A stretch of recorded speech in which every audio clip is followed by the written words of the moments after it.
স্বাধীনতা যুদ্ধে যেসব নারীরা নীরবে সবচেয়ে বড় ত্যাগ স্বীকার করেছিলেন তাদের অনেকেই আজও রাষ্ট্রীয় সহায়তার অপেক্ষায়। বিজয়ের ৫৪ বছর পর অবশেষে মাথা গোঁজার একটি স্থায়ী ঘর পেয়েছেন তেমনই এক বীরাঙ্গনা। তবে শেষ বয়সে ক্যান্সারের সঙ্গে লড়াই করা এই নারীর জন্য শুধু কি ঘরই যথেষ্ট?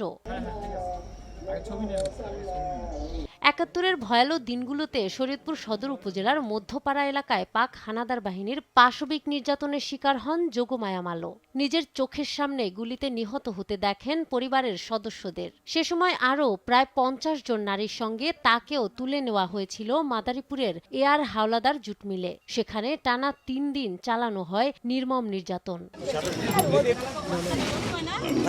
স্বাধীনতার ৪৭ বছর পর মিলেছিল রাষ্ট্রীয় স্বীকৃতি, তবে সারাটা জীবন কেটেছে অন্যের আশ্রয়ে। নিজের নামে কোনো ঘরও ছিল না তার। বিষয়টি নিয়ে গত বছর গণমাধ্যমে প্রতিবেদন প্রকাশ করা হলে নড়েচড়ে বসে প্রশাসন।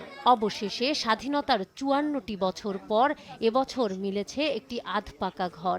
বিজয় দিবস উপলক্ষে শরীয়তপুর জেলা প্রশাসনের উদ্যোগে ঘরটি হস্তান্তর করা হয় তাকে। যোগমায়া মালো যা সুযোগ সুবিধা পাওয়ার কথা ছিল আরও আগে, সেটা সে পায় নাই, সেটার থেকে সে বঞ্চিত হয়েছে।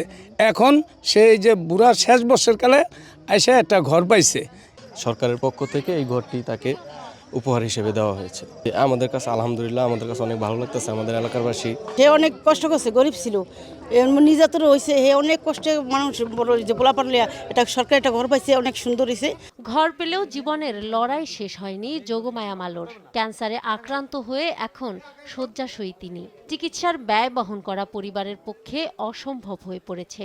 সরকারিভাবে চিকিৎসার দাবি জানিয়েছেন স্বজন ও এলাকাবাসী। আমার মায়ের বীরাঙ্গনা, ৬০ বছরে আসে একটা ঘর পাইছে, তো আমরা তাতে খুশি। কিছুদিন ধরে আমার মায়ের ক্যান্সারে আক্রান্ত।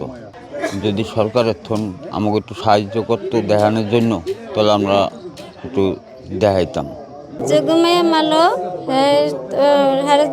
ক্যান্সার আক্রান্ত, যদি চিকিৎসার জন্য সাহায্য করে হলে তো ভালো হয়, আর আমরা ঘর পাই অনেক খুশি। বীরাঙ্গনার জন্য ঘরের ব্যবস্থা করতে পেরে সন্তোষ প্রকাশ করেছেন জেলা প্রশাসক। চিকিৎসার বিষয়েও প্রয়োজনীয় উদ্যোগ নেয়ার আশ্বাস দিয়েছেন তিনি। ব্যবস্থা নিয়েছে এবং ঘর সরকারের তরফ থেকে ঘর তাকে দেওয়া হয়েছে। বীর মুক্তিযোদ্ধা বীরাঙ্গনা যারা আছেন, সব সময় সরকারের তরফ থেকে আমাদের যথাযথ সম্মান সব সময় আছে।